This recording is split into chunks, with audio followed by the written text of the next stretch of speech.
అమ్మాయికి లగ్గం చేయాలన్నా అబ్బాయికి పెళ్లి చేయాలన్నా మొదలు ఒగళ్ళు చూసుకోవాలి, మెచ్చాలి.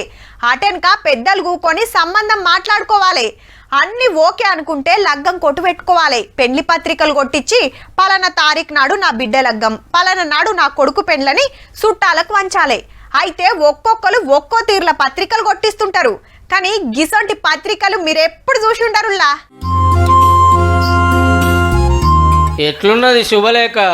ముద్దుగానే ఉన్నది అంటారులే, కానీ మంచిగా చూడుర్రి. కాగితం మీద కాదు, జూట్ బ్యాగ్ మీద వచ్చేసిండ్రు. అగో బ్యాగు లెక్క ముద్దుగా జిప్పు సుత పెట్టిర్రు. పెళ్లి కారట్ ఇస్తే బారేస్తారు, అదే ఇసొంటి జూట్ బ్యాగ్ ఇస్తే ఇంకా దేనికన్నా ఆడకం చేస్తారని హన్మకొండ జిల్లా సింతఘాటులుండే గీ అక్కే ఉపాయం చేసింది. పేరు ఉషారా అని.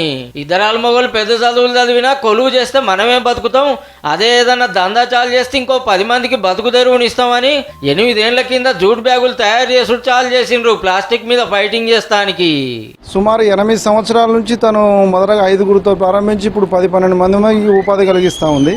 పెళ్లి పత్రికలు మొన్నటి నుంచే కుడుతురు, కానీ ఎప్పటి నుంచో బ్యాగులు, గిఫ్టులు ప్యాకింగ్ చేసే సంచులు, సెమినార్లలో పంచే సంచులు, బ్యాంకులు, బట్టల షాపులు, ఇట్లా చాలా తీర్ల సంచులు తయారు చేస్తున్నారు. పెళ్ళిళ్ళకి కూడా ఏమైనా గిఫ్ట్ పర్పస్ కావాలన్నా కూడా మేము తయారు చేస్తామండి. మాది ఆన్లైన్లో ఎస్ఎన్ జూట్ బ్యాగ్స్ అంటే మా పేరు వస్తుందండి, మీరు అక్కడ నుండి బుక్ చేసుకోవచ్చు. ఎక్కడెక్కడికల్లో ఆర్డర్లు వస్తున్నాయి, కానీ ఆడికే అవుతున్నాయి. సర్కారు సుత ఆర్డర్లు ఇచ్చి ఆసరైతే ఇంకింత మందికి ఉపాధి కల్పించినట్టు అవుతుంది అంటున్నారు. కాకపోతే మాకు బయట నుండి గవర్నమెంట్ నుండి కూడా ఇంకేదన్నా ప్రొడక్షన్ జరిగితే బాగుంటుంది అనిపిస్తుంది. ప్లాస్టిక్ను కొంతన తగ్గిస్తానికి తనలాడుతున్న వాళ్ళను జరో కంట చూడు రిసార్లు.